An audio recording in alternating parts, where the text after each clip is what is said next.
नमस्कार दोस्तों, मैं सुरेंद्र कुमार भारत आपके अपने YouTube चैनल पॉलिटी लाइव में एक और वीडियो लेके पेश हुआ हूँ। उम्मीद करता हूँ कि मेरी पीछे की जो वीडियोस डाली गई हैं वो आपको पसंद आ रही होंगी।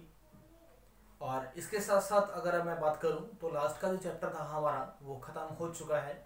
आज हम एक नए चैप्टर की शुरुआत करेंगे, that is lesson number 4, book number 2, contemporary world politics.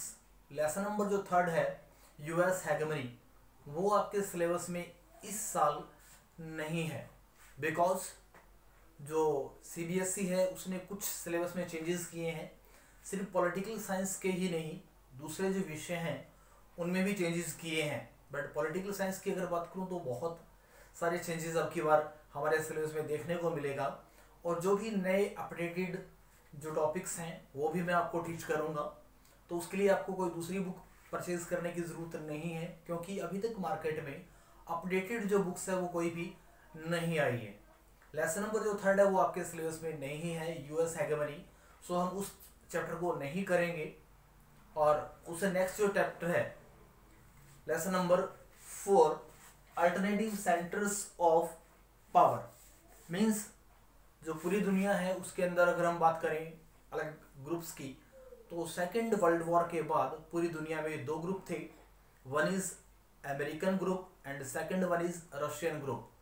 अब दोनों ग्रुप के अलावा भी धीरे धीरे कौन से और ग्रुप बनने लगे, और जो कहीं ना कहीं लग रहा था पूरी दुनिया को कि इन फ्यूचर आने वाले निकट भविष्य में ये एक अल्टरनेट हो सकते हैं, ये एक विकल्प हो सकते हैं यूएसए और यूएसएसआर के ग्रुप के अलावा भी। तो उन्हीं कुछ ग्रुप्स को हम इस चैप्टर में डिस्क्राइब करेंगे, उसकी व्याख्या करेंगे, या उसके रिगार्डिंग जो भी फैक्ट हैं वो आप सब लोगों को मैं कोशिश करूंगा करवाने की। तो ज़्यादा देरी ना करते हुए शुरुआत करते हैं lesson number 4, alternative centres of power की।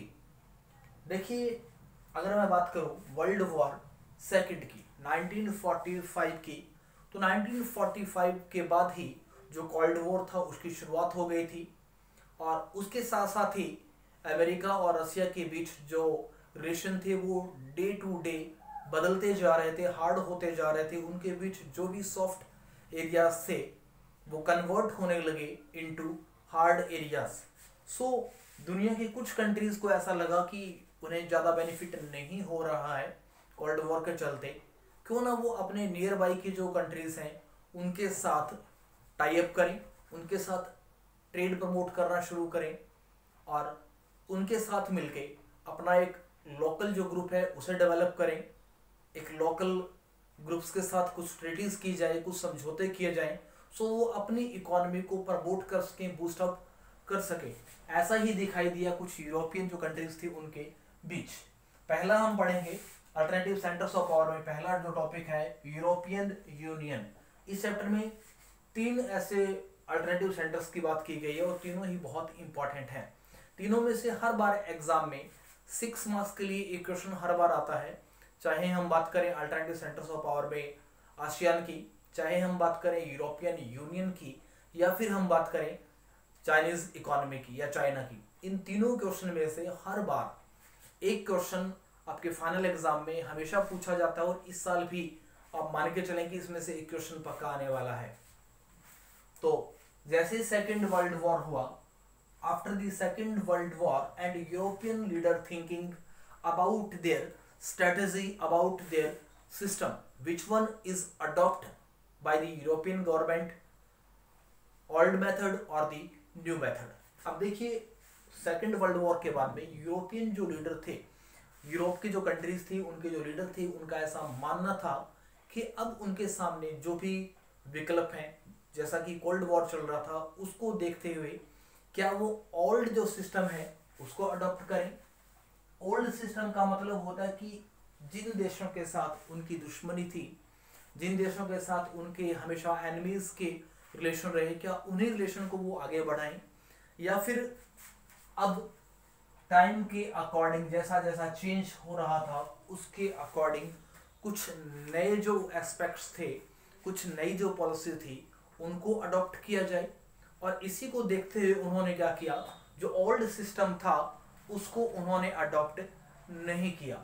ओल्ड सिस्टम की जगह उन्होंने कोशिश की कि जो नए तरीके का जो रूल है, नए तरीके की जो थिंकिंग है, नए तरीके के जो सिस्टम है, क्यों ना उसे अडॉप्ट किया जाए। और उसी को बेस बनाकर कोशिश की गई यूरोपियन यूनियन के कंट्रीज ने एक दूसरे के पास आने की। सो जैसे जैसे वो एक दूसरे के पास आए, उनकी नज़दीकियाँ बढ़ी, उनके बीच पॉलिटिकल, इकोनॉमिक, ट्रेड रिलेशन अच्छे होते चले गए। सो उनके बीच जो बाउंडिंग थी वो और ज़्यादा अच्छी होती चली गई। नेक्स्ट पॉइंट की बात करते हैं।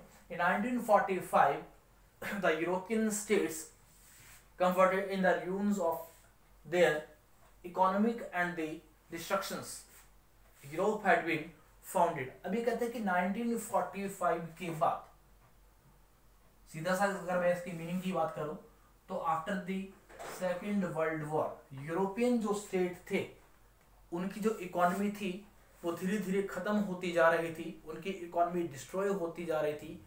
जिस इकोनॉमी को उन्होंने पिछले कुछ सालों में बूस्टअप किया था, उस इकोनॉमी को उन्होंने फाउंड किया था, या उस इकोनॉमी को उन्होंने क्या किया था, सेटल किया था। मींस 1945 के बाद में जो यूरोपियन जो कंट्रीज थी उनकी जो इकोनॉमी थी वो धीरे धीरे वैनिश होती जा रही थी, धीरे धीरे वो खत्म होती जा रही थी। सो अब देखिए, जब उनकी इकोनॉमी खत्म होगी तो कहीं ना कहीं उनकी जो वेलफेयर पॉलिसीज हैं, कहीं ना कहीं अगर मैं बात करूं उनके ओल्ड सिस्टम की, तो उसे फॉलो कर पाना मुश्किल हो जाएगा। सो अपने ही सिस्टम को प्रॉपर करने के लिए उनको ऐसा लगा कि हमें एक दूसरे के नज़दीक आना पड़ेगा। तो सो उन्होंने एक दूसरे के साथ अपने जो अटैचमेंट थी वो ज़्यादा की। So European integrations after 1945 was aided by cold war. अब देखिए, अगर मैं बात करूं 1945 की, तो इसके बाद में पूरी दुनिया दो ग्रुप में डिवाइड हुई। वन इज यूएसए और capitalist group, and second one is USSR group. अब यूरोपियन जो कंट्रीज थे, जैसे जैसे वो एक दूसरे के नजदीक आए, तो इसके साथ साथ एक चीज और दिखाई दी कि दोनों ही ग्रुप से जो यूरोपियन कंट्रीज थे उन्होंने बेनिफिट उठाने की कोशिश की, या दोनों ही साइड से उनको बेनिफिट मिल रहा था during the cold war. But cold war खत्म होने के बाद अब देखिए सिचुएशन बदलेगी और फिर जो एक नए तरीके का जो फेज है वो निकल कर सामने आएगा। बट अभी तक हम वहां नहीं पहुंचे हैं, उसकी बात हम बाद में करेंगे। तो देखिए 1945 के बाद में कोल्ड वॉर के दौरान यूएसए के द्वारा और यूएसएसआर के द्वारा, दोनों के ही द्वारा बहुत सारी प्लानिंग इंट्रोड्यूस की गई इस बात के लिए कि जो कंट्रीज भी उनसे इकोनॉमिक सहायता लेगा, जो कंट्रीज उनसे इकोनॉमिक हेल्प की बात करेगा कि उसे इकोनॉमिक सहायता चाहिए, तो वो कंट्रीज उनके ग्रुप में आ जाएगा, चाहे वो यूएसए ने सहायता दी हो, चाहे वो यूएसएसआर ने सहायता दी हो। अब देखिए, जब ऐसा होना शुरू हुआ तो ऑब्वियस सी बात है कि यूएसए भी और यूएसएसआर दोनों ही कुछ प्लानिंग इंट्रोड्यूस करेंगे, कुछ प्लान बनाएंगे, कुछ योजनाएं बनाएंगे। अब देखिए, यूरोप जो था उसको इन्हीं कुछ योजनाओं का फायदा मिला कोल्ड वॉर के बाद या 1945 के बाद। अब देखिए, अगर मैं बात करूं सिर्फ यूएसए की या यूएसए के द्वारा जो पॉलिसीज बनाई गई, तो यूएसए ने क्या किया, यूरोपियन कंट्रीज को इकोनॉमिक सहायता देने के लिए जो मार्शल जो प्लान था उसे तैयार किया। और मार्शल प्लान के अकॉर्डिंग था क्या कि जो कंट्रीज मार्शल प्लान के अकॉर्डिंग इकोनॉमिक सहायता लेंगे, उन्हें जो यूएसए का जो सिस्टम है वो अडॉप्ट करना होगा, एक तरीके की शर्त रखेगी। और दूसरा कि वो कंट्रीज किसी भी तरीके से यूएसएसआर का जो पैटर्न है, यूएसएसआर का जो सिस्टम है उसे फॉलो नहीं करेंगे। सो अमेरिका के द्वारा एक ऐसा मॉडल तैयार किया गया जिसमें इकोनॉमिक बूस्ट की बात की गई, इकोनॉमिक हेल्प की बात की गई, उसे मार्शल प्लान का नाम दिया गया। इसके साथ साथ बात की गई जो कंट्रीज अमेरिका के साथ आएगा उनकी सिक्योरिटी की, उनकी सुरक्षा की, कि उनको सुरक्षा प्रदान की जाएगी, उनको सेफ्टी प्रदान की जाएगी।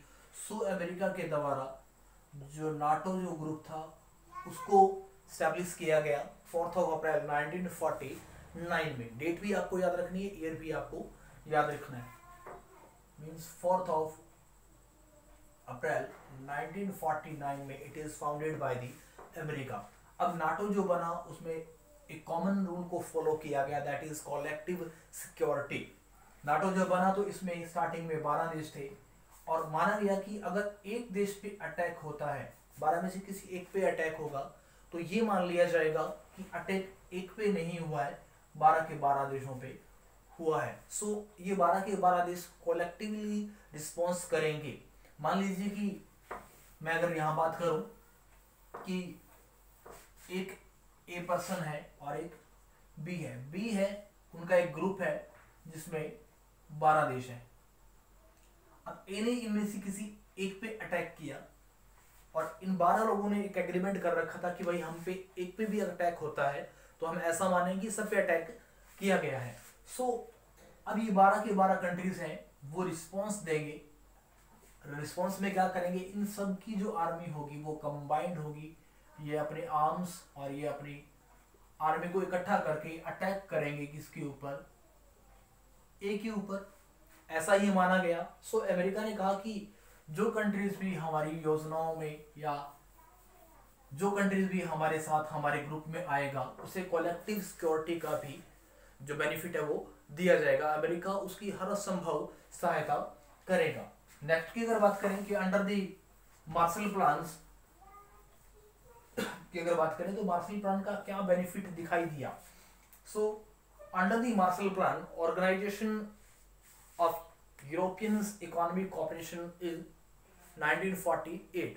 अब देखिए मार्शल प्लान की योजना थी उसके अंडर एक काम किया गया, एक संस्था बनाई गई, that is Organisation of European Economic Cooperation in 1948। अब जिन कंट्रीज को इकोनॉमिक सहायता मिल रही थी उनमें कुछ देश थे और उन कुछ देशों ने मिलकर एक ग्रुप बनाया और जो ग्रुप बना उसका नाम रखा गया Organisation of European Economic Cooperation. उसकी स्थापना की गई 1948 में। इस ग्रुप का मेन जो मोटो था, मेन एम था कि हमारी जो इकोनॉमिक जो डेवलपमेंट है वो होनी चाहिए इकोनॉमिक तरीके से, या इकोनॉमिक का जो मॉडल है वो हमारा अच्छा होना चाहिए, इकोनॉमिकली हम बहुत साउंड होने चाहिए। सो ये ग्रुप बनाया गया और धीरे धीरे इसी ग्रुप की अगर बात करें तो इसी ग्रुप के थ्रू जो कंट्रीज थी यूरोपियन यूनियन की उनके बीच जो इंटरेक्शन था वो day by day, time to time ज़्यादा होता चला गया, अच्छा होता चला गया। और जब उनके बीच इंटरेक्शन अच्छा हुआ तो उन्होंने क्या करना शुरू किया, एक दूसरे के साथ कुछ दूसरे इश्यूज पर, कुछ दूसरे सब्जेक्ट के ऊपर जो एग्रीमेंट्स थे वो करना भी शुरू किए। देखिए नेक्स्ट लाइन की बात करें, by this begins to cooperate on trade and economic issues। 1948 में जब ये ग्रुप बना, इकोनॉमिक ग्रुप बना, ये स्टार्टिंग में जो ईयू कंट्रीज थे उन्होंने इकोनॉमिक इश्यूज को लेकर ये ग्रुप बनाया और इसी ग्रुप में लगातार कुछ मीटिंग्स हुई। जब मीटिंग होना शुरू हुई तो उनके बीच कुछ दूसरे इशू भी डिस्कस होने लगे। लाइक ट्रेड की बात कर सकता हूँ मैं आर्मी की बात कर सकता हूँ, मैं आर्म्स की बात कर सकता हूँ, मैं एजुकेशन की बात कर सकता हूँ, हम हेल्थ की बात कर सकते हैं। बहुत सारे ऐसे इश्यूज थे जिनके ऊपर उनकी बातचीत हुई और उन्होंने सोचना शुरू किया कि क्यों ना हम खुद कंट्रीज हैं, हम खुद एक दूसरे के साथ आए और हमारा एक इंडिविजुअल अपना एक हम ग्रुप बनाएं और जो ग्रुप बनेगा वो इन सब इश्यूज के ऊपर, इन सब सब्जेक्ट के ऊपर काम करेगा। तो उन्होंने क्या किया, एक दूसरे के वो नज़दीक आए और धीरे धीरे उन्होंने क्या करना शुरू किया, अपनी जो नज़दीकियाँ थी उनको और ज़्यादा करना शुरू कर दिया, और ज़्यादा उनको बढ़ाना उन्होंने शुरू कर दिया। अब देखिए जब नज़दीकियाँ बढ़ी उन लोगों की, जब इन कंट्रीज़ की, ईयू की कंट्रीज़ की, तो ऑब्वियस सी बात है उनके बीच एग्रीमेंट भी और होंगे, समझौते भी और होंगे। सो उन्होंने क्या किया, 1948 का जो इकोनॉमिक जो ऑर्गेनाइजेशन थी उसी की सहायता से 1949 के अंदर उन्होंने क्या किया, काउंसिल ऑफ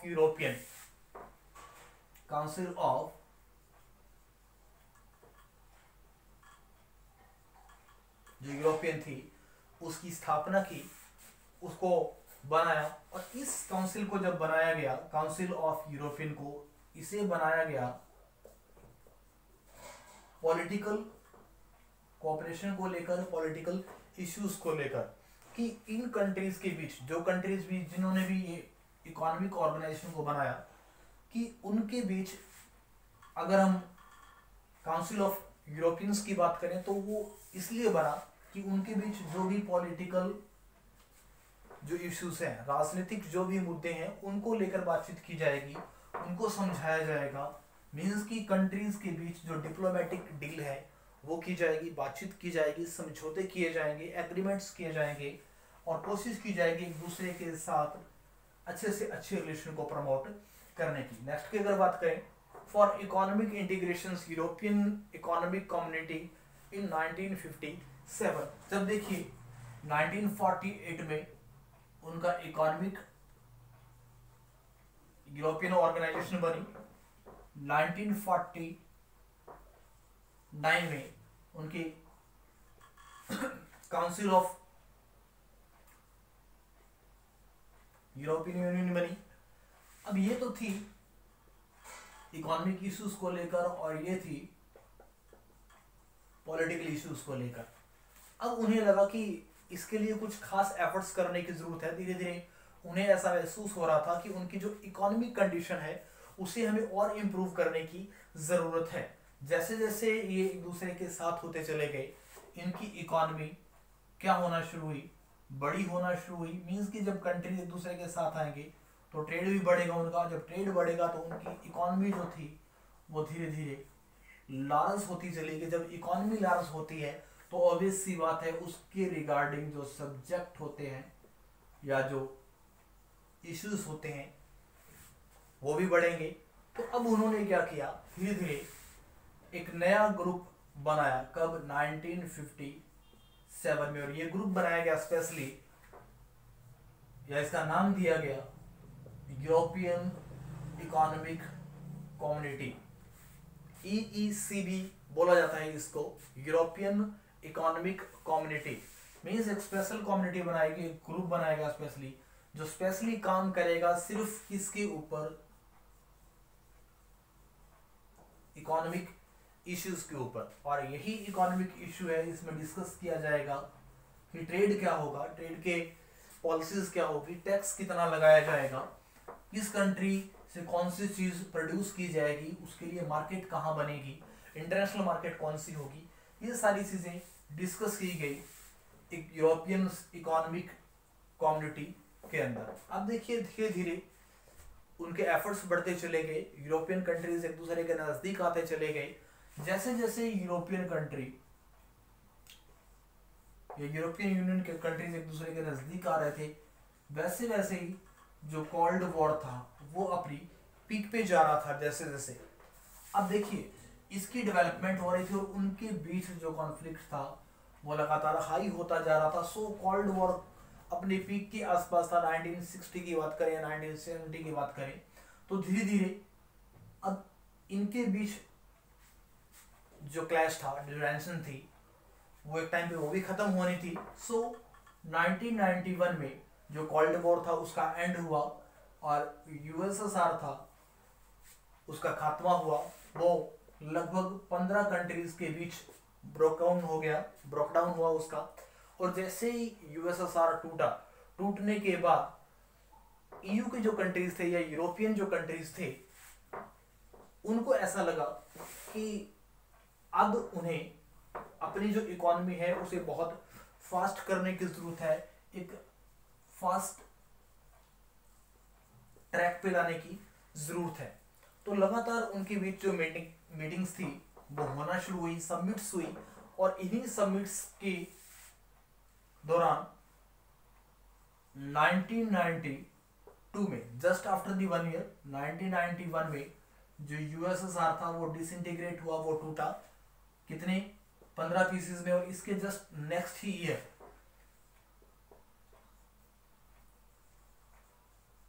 जो यूरोपियन जो कंट्रीज थे उन सब ने क्या किया, वो सब मिले और सब ने मिलकर क्या किया,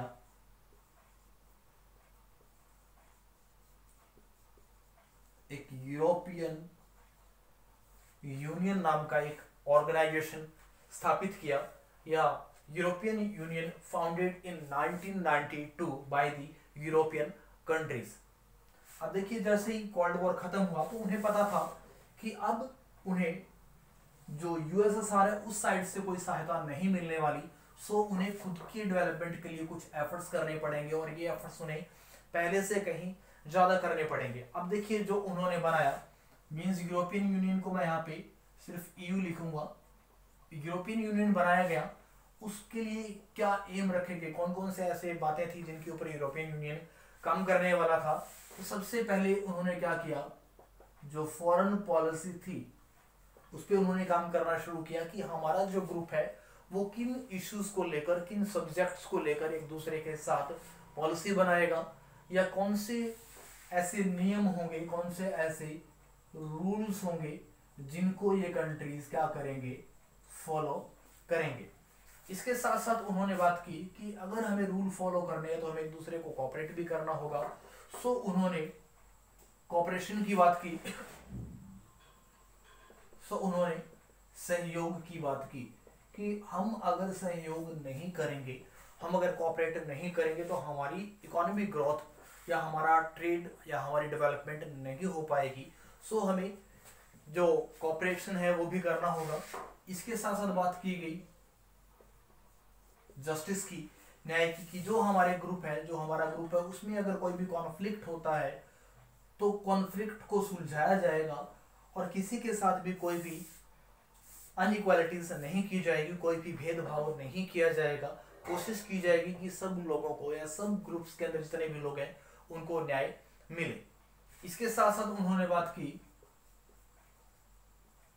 अफेयर्स की, मीन्स कि उनके जो नियम होंगे, या नियम की अगर मैं बात ना करूं या अफेयर्स की, सिर्फ हम अफेयर्स की ही बात करें तो कि उनके डे टू डे जो विषय होंगे, जो सब्जेक्ट्स होंगे वो क्या होंगे, किस पे क्या काम किया जाएगा। इसके साथ साथ उन्होंने बात की कि किस तरीके से हमारा इकोनॉमिक डेवलपमेंट होगा। मींस इन सारी चीजों पे डिस्कशन हो रही थी लगातार, ठीक है, अपनी पॉलिसीज को लेकर, अपने एरिया की सिक्योरिटी को लेकर। अब देखिए अब जब उन सब ने इकट्ठा होना शुरू किया तो उन्हें एक चीज समझ में आई कि हम सब कंबाइंड हो रहे हैं, तो कंबाइंड होने के लिए हमें कुछ खास तरीके के जो रूल्स हैं हमें उनको फॉलो करना होगा, कुछ खास तरीके के नियम हैं हमें उनको फॉलो करना होगा। सो यूरोपियन यूनियन के जो कंट्रीज थे उन्होंने कोशिश की यहाँ पे क्या करने की, जो अपना संविधान था, कॉन्स्टिट्यूशन था, उसे बनाने की। अब देखिए उन्होंने संविधान बनाने की कोशिश की बट दे फेल्ड, संविधान को वो प्रॉपरली बना नहीं पाए। रीजन क्या था कि बहुत सारे कंट्रीज थे और जब भी कोई रूल बनता तो वो सब कंट्रीज के ऊपर अप्लीकेबल नहीं हो रहा था, वो सब कंट्रीज फॉलो नहीं कर पा रहे थे। सो उन्होंने क्या करना शुरू किया कि संविधान को अपोज करना शुरू किया, जो भी नियम थे उसके ऊपर उनके जो मतभेद थे वो बढ़ते चले गए।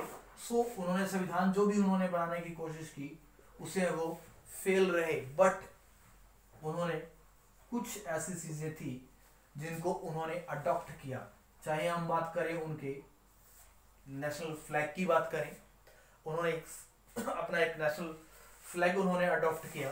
इसके साथ साथ अगर हम बात करें उनके एंथम की बात करें, नेशनल अगर सॉन्ग की बात करें, वो उन्होंने अडॉप्ट किया। इसके साथ साथ उन्होंने फाउंडिंग जो डेट थी उसको अडॉप्ट किया कि कौन सी डेट को हमारा फाउंडेशन हुआ है। हमने ईयर का डिस्कस कर ली थी 1992। इसके साथ साथ उन्होंने कहा कि जो हमारा कंट्रीज हैं या जितने भी हम कंट्रीज हैं जो हम इस ग्रुप में हैं हम कौन सी ऐसी करेंसी को अडॉप्ट करें कि उसकी वैल्यू भी अच्छी हो और उस करेंसी को पूरे ग्रुप में लागू भी किया जाए। तो सो उन्होंने क्या किया, अपने ट्रेड के लिए या अपने इंटरनेशनल मनी एक्सचेंज के लिए उन्होंने जिस करेंसी को अडॉप्ट किया दैट इज यूरो। आप जरूर याद रख ले, बहुत बार एग्जाम में पूछा गया है कि यूरोपियन जो यूनियन था उसकी करेंसी क्या थी। तो जरूर ये चीजें आप ध्यान रखें, छोटी छोटी चीजें हैं पर बहुत इंपॉर्टेंट हैं। तो दोस्तों आज हमने बात की यूरोपियन यूनियन के कुछ पार्ट्स की। काफ़ी बड़ा टॉपिक है, कंप्लीट अगर आज यहाँ करेंगे तो वीडियो बहुत ज़्यादा बड़ी हो जाएगी और बहुत बड़ी वीडियो को देख पाना थोड़ा मुश्किल भी है। थोड़ा एक पर्सन जब बहुत बड़ी वीडियो को देखता है तो बहुत सारा कंटेंट उसे लिखना भी होता है, समझना भी होता है, तो बहुत ज़्यादा मुश्किल रहती है। सो यूरोपियन यूनियन का पार्ट 2 हो सकता है मैं आज ही रात को अपलोड कर दूँ, अदरवाइज यूरोपियन यूनियन के सेकेंड पार्ट के लिए कल तैयार रहें। मैं उम्मीद करूँगा कि आपको मेरी वीडियोस अच्छी लग रही होगी और आप मेरे YouTube चैनल को लाइक करेंगे, शेयर करेंगे और सब्सक्राइब करेंगे। बने रहें मेरे साथ। जय हिंद, जय भारत।